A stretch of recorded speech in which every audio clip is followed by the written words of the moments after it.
இதுக்கப்புறம் என்ன பண்ணுவானா நைட்டு டின்னர் அரேஞ்ச் பண்ணிடுவாங்க. இந்த இடத்துலலாம் சரியான கூத்து பண்ணுவான். இது ஃபர்ஸ்ட் ஒயின் குடிப்போம் அப்படின்னு சொல்லி ஒயின் 2 பேருக்குமே ஊற்றி விடுவான். இதுக்கப்புறம் ஒயின் குடிக்க போறதுக்கு முன்னாடி அவளை நிப்பாட்டிட்டு நீ போயிட்டு கேண்டில் எடுத்துட்டு வா, கேண்டிலோட இருந்தால் தான் நல்லா இருக்கும் அப்படின்னு சொல்லுவா. அதுக்கு அவள் ரொம்ப சந்தோஷப்பட்டுட்டு இரு நான் போய் கேண்டிலே எடுத்துட்டு வரேன் அப்படின்னு சொல்லிட்டு கேண்டில் எடுக்க போயிடுவா. கேண்டில் எடுக்கிற சாக்கில் நம்ம ஆள் என்ன பண்ணுவான் அப்படின்னா அவன் வச்சிருக்கிற அந்த மயக்க மாத்திரையில இருந்து எடுத்த மயக்க பவுடர் எல்லாத்தையுமே இவளோட ஒயின் கிளாஸ்ல ஊற்றி வச்சிருவான். ஸோ தட் அவன் மயங்கி விழுந்துருவா. அதுக்கப்புறம் எஸ்கேப் ஆயிடலான்ட்டு ஒரு மாஸ்டர் பிளான் போட்டு வச்சிருப்பான். நம்ம ஆள் கரெக்டாக கலக்கி அந்த ஒயினை அவ இடத்துல வச்சிருவான். இதுக்கப்புறம் அவ கேண்டில பொழுத்தி வச்சிருவா. இதுக்கப்புறம் ஒரு சியர் சொல்லலாம் அப்படின்ட்டு குடிக்க போனவளுக்கு எடுத்து விட்டு வா சியர்ஸ் பண்ணலாம் அப்படின்னு சொல்லிட்டு பண்ணுவான். கரெக்டா அந்த ஒயின் வந்து தட்டி கீழே விழுந்துரும். இவனுக்கு என்னடானா ஐயோ போட்ட திட்டங்கள் அனைத்தும் வீணாகி விட்டதே அப்படின்னு யோசிப்பான். அதுக்கப்புறம் இந்த பிளான் வந்து ஃபெயிலியர் ஆயிடும். அதுக்கப்புறம் நாட்கள் கடந்துகிட்டே இருக்கும். இவனும் சாப்டர் அவளுக்கு எழுதி கொடுத்து தள்ளிக்கிட்டே இருப்பான். அவளும் ஒவ்வொரு சாப்டர் எழுதையும் அது எல்லாத்தையும் வாங்கி படிச்சு ஜாலியா இருப்பான்.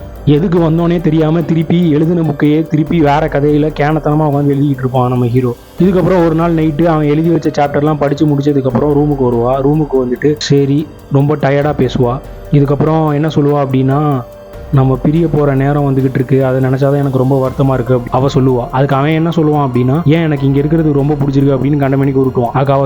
அதுக்கு அவன் என்ன சொல்லுவானா இல்ல நீ சும்மா வாயால தான் சொல்ற, எனக்கு உன்னை ரொம்ப பிடிச்சிருக்குது, நீ ரொம்ப அழகா இருக்கிற அப்படின்னு இவ சொல்லுவா. ஆனா நம்ம 2 பேராலையும் ஒண்ணு சேர முடியாதுன்னு எனக்கு நல்லாவே தெரியும், ஏன்னா நான் வந்து ஒரு ஹீரோயின் மாதிரி இல்ல அப்படின்னு சொல்லி ரொம்ப ஃபீலிங்கா பேசுவா. சரி என்னடா சென்டிமெண்டா போகுது அப்படின்னு பார்த்தா டக்குன்னு பாக்கெட்ல இருந்து கன் எடுப்பா. கன் எடுத்துட்டு என்ன சொல்லுவானா எனக்கு அப்பப்ப இந்த கன்னை யூஸ் பண்ணணும்னு தோணும், இரு நான் போய் கன்ல புல்லட்டை போட்டு வரேன் அப்படின்னு பெரிய சாதுவா சொல்லிட்டு கதவை திறந்துட்டு வெளியில போயிருவான். இவனுக்கு என்னடானா அடி பாவி கொலகாரியா நீனு அப்படின்னு சொல்லிட்டு ஷாக் ஆயிருவான். இவன் என்ன பண்ணுவானா நேரா கிச்சனுக்கு போய் கத்தி எடுத்துட்டு வந்துருவான். சரி இதுக்கு மேல பொறுமையா இருந்தா சரிப்பட்டு வராது, இவன் நம்மள எப்படியும் கொல்ல வரதுக்குள்ள நம்ம அவளை போட்டு தள்ளிட்டு எஸ்கேப் ஆயிடலாம் அப்படின்னு வில்லத்தனமான முடிவு எடுத்துருவான் நம்மால். அதுக்கப்புறம் கரெக்டா ரூமுக்கு போகும்போது ஒரு புக்கு திறந்துருக்கும். அந்த புக்கை கொஞ்சம் கொஞ்சமா புரட்டி பார்ப்பான். அந்த புக்கில் நிறைய பேப்பர் கட்ஸ் இருக்கும். அந்த பேப்பரை கட் பண்ணி ஒட்டி வச்சிருப்பா. இவன் ஒவ்வொன்றையும் எடுத்து பார்ப்பான். அதில் ஃபர்ஸ்ட் என்ன இருக்கும் அப்படின்னா இவ பேரான ஆனி வில்க்ஸ். இந்த படத்துல அவ வந்து பதவி ஏற்றிருக்கிறா, நர்ஸா பதவி ஏற்றிருக்கிறா அப்படின்னு சொல்லிட்டு இருக்கிற பேப்பர் கட்டிங் இதெல்லாமே அவ பேப்பர் கட் பண்ணி அந்த ஒரு மெமரிக்காக அந்த புக்கில் ஒட்டி வச்சிருப்பா. அதெல்லாம் பார்த்துட்டே வருவான். பார்த்துட்டே வரும்போது என்னென்ன இருக்கும்னா இவ பண்ண அச்சீவ்மெண்ட்ஸ் எல்லாம் அடுத்தடுத்த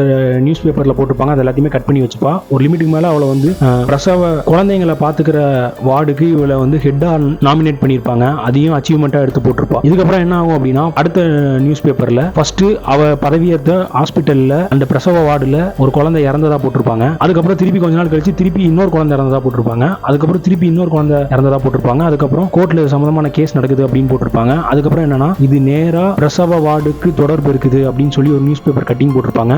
அடுத்த நியூஸ்ல என்ன போட்டிருப்பாங்க அப்படின்னா இவ வந்து அரெஸ்ட் ஆயிட்டா அப்படின்னு போட்டிருப்பாங்க. இதை பார்த்துட்டு அவன் செம்ம ஷாக் ஆயிருவான். இவ சாதா கொலகாரி இல்ல, குழந்தைங்களையும் கொண்டுட்டு ஜெயிலுக்கு போயிருக்கா அப்படின்னு தெரிஞ்சதும் பயங்கர ஷாக் ஆயிருவான். இதுக்கப்புறம் என்ன பண்ணிடுவானா டக்குன்னு போய் அவ வரதுக்குள்ளேயுமா ரூம்ல போய் படுத்துப்பான்.